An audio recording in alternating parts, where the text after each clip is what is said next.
Well, hey there, med students. We're going to do a little throwback video here. Used to, when I started the channel last year, we would do some videos right here in the living room, and I would put my book out on this same little footstool. Well, my wife is not feeling well tonight, so she's taking a nap in the bed, and that's normally where I do my videos. So let's go ahead and talk about The Last Boy by Dan Panosian, Alessio Avallone, and Valentina Pinto. This is a new issue, so we will do an initial assessment on this issue. And my initial assessment for this book is that it takes Peter Pan and it turns it on its head. So you have Peter Pan, you have Tinkerbell, you have Wendy Darling, you have the map, and then you have the chief. And here the chief says that Captain Hook, despite what Tinkerbell told him, is not stealing pelts from the Indian tribes. Excuse me. Instead, let's see, Chief Tiger Lily has brokered a peace bargain with Captain Hook so that they don't continue fighting.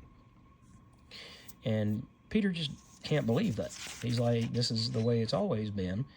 This is, Captain Hook is always dastardly. He always tries to plunder and steal, and I can't believe that. And so he always flies off in this really, really awesome, energetic artwork with that smile on his face.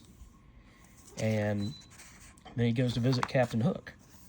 And there was really a deal brokered between the Indian tribes and Captain Hook.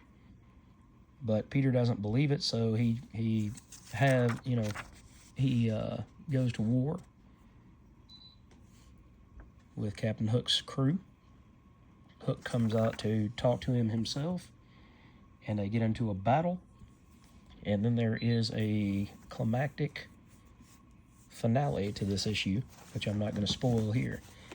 But I would definitely say the artwork, the story by Dan Panosian, the artwork by Alessio Avallone, and the colors by Valentina Pinto, they bring this book out and make it something different, because it seems as though Peter Pan is the troublemaker here, rather than the one who will save and help and assist.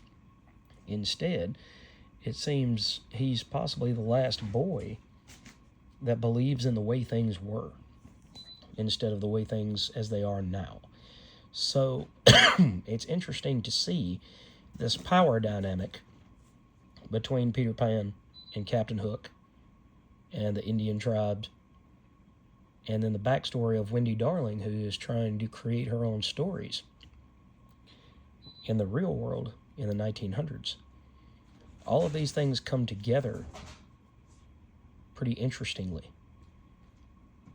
And it takes a story that is old as time, practically, at this point. Well over 100 years old, I believe. And like I said, it turns it on its head. Now, instead of the hero, you have the troublemaker. Instead of the villain, you have a businessman. Instead of Wendy Darling being a young lady or a young girl, now she's a young lady, and she's trying to build something for herself before she gets married. So overall, for initial assessment, I say this book is really great.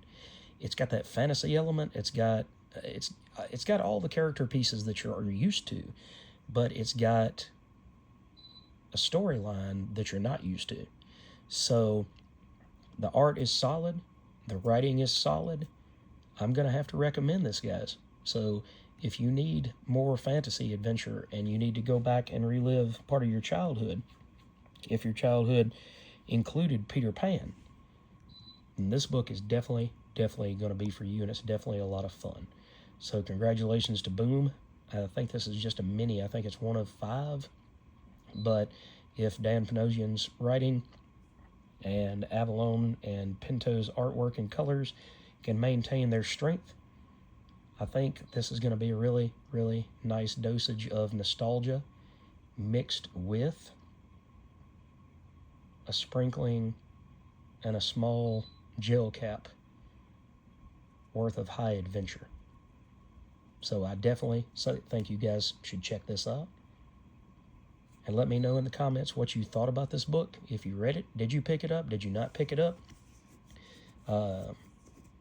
What else is out there that you really enjoyed this week? What did you pick up that was new? By the way, I just realized I've got another new #1 issue, so we're actually going to have 2 of these videos for this week.